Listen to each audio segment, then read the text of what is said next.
नमस्कार। करुणा या कंपैशन, हम सब इस शब्द को जानते हैं, पर इसका सबसे गहरा, सबसे असली रूप क्या हो सकता है? आज हम इसी सवाल के तह तक जाएंगे, ज़ेन ज्ञान की दो बहुत ही पावरफुल कहानियों के जरिए, और एक ऐसे कॉन्सेप्ट को समझेंगे जो शायद हमारी जीने और हाँ, मरने के तरीके को भी देखने का नजरिया बदल दे। कुछ करुणा के लिए जीते हैं, कुछ करुणा के लिए मरते हैं। ये लाइन सोचने पर मजबूर करती है ना? अक्सर हम कंपैशन को, करुणा को जिंदगी से जोड़ते हैं। किसी की मदद कर दी, किसी पर दया दिखा दी, लेकिन क्या करुणा का ताल्लुक मौत से भी हो सकता है? चलिए इसी आइडिया में थोड़ा और गहरा उतरते हैं। तो हमारी पहली कहानी है ज़ेन मास्टर यामामोटो की। ये कहानी उनके जीवन के आखिरी दिनों की है, जब उन्हें एक ऐसा फैसला लेना पड़ा जो करुणा के बारे में हमारी पूरी सोच को एक तरह से चैलेंज कर देता है। जरा सोचिए, 99 साल की उम्र, गुरु यामामोटो की आंखों की रोशनी लगभग जा चुकी थी।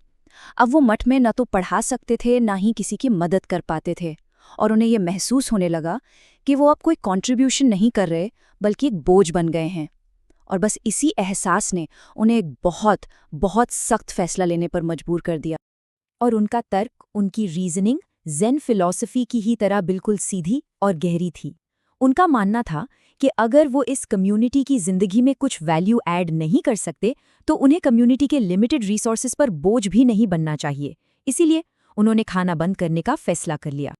लेकिन उनके शिष्यों का जो प्यार था ना, वो सिर्फ आदर और सम्मान वाला नहीं था, वो बड़ा प्रैक्टिकल भी था। उन्होंने अपने गुरु के इस प्लान के खिलाफ एक ऐसा आर्ग्यूमेंट दिया जिसकी किसी को उम्मीद ही नहीं थी। उन्होंने कहा, गुरुजी, अगर आप अभी जनवरी के इस कड़ाके की ठंड में चले गए तो आप हमारे लिए और भी बड़ी मुसीबत बन जाएंगे। और अपने शिष्यों की ये बात, उनकी चिंता को समझते हुए गुरु यामामोटो ने अपना फैसला बदल दिया। अब देखिए कि उनकी करुणा कितनी गहरी थी।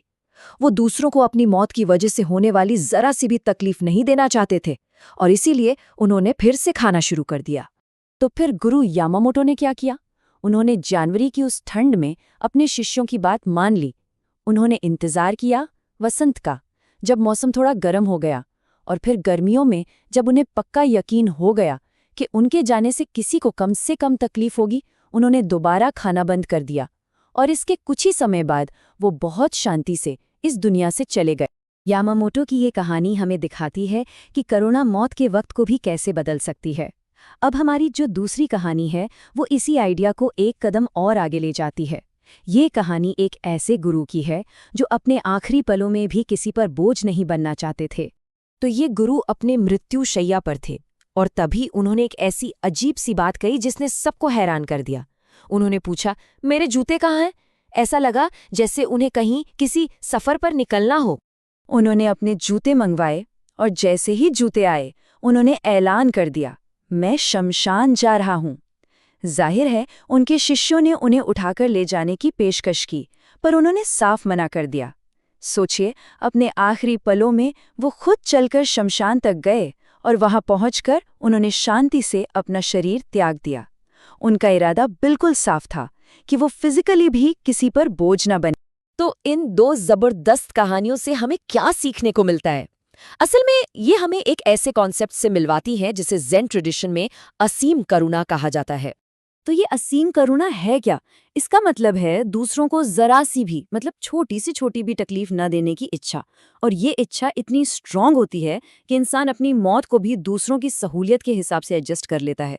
ये सिर्फ एक्टिव हेल्प करने के बारे में नहीं है, ये दुनिया पर अपने होने के बोझ को कम करने के बारे में है, यहाँ तक कि अपने आखिरी पलों में भी।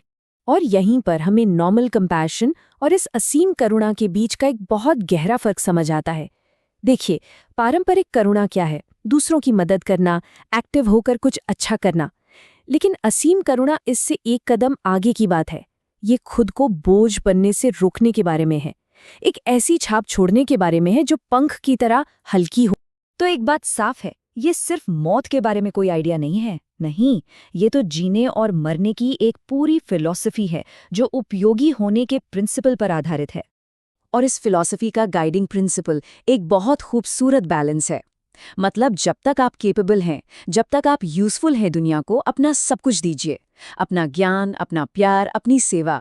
लेकिन जिस पल आपको लगे कि आपकी उपयोगिता अब खत्म हो गई है, तो बस बड़ी शान से पीछे हट जाइए, किसी पर भी बोझ बने बिना।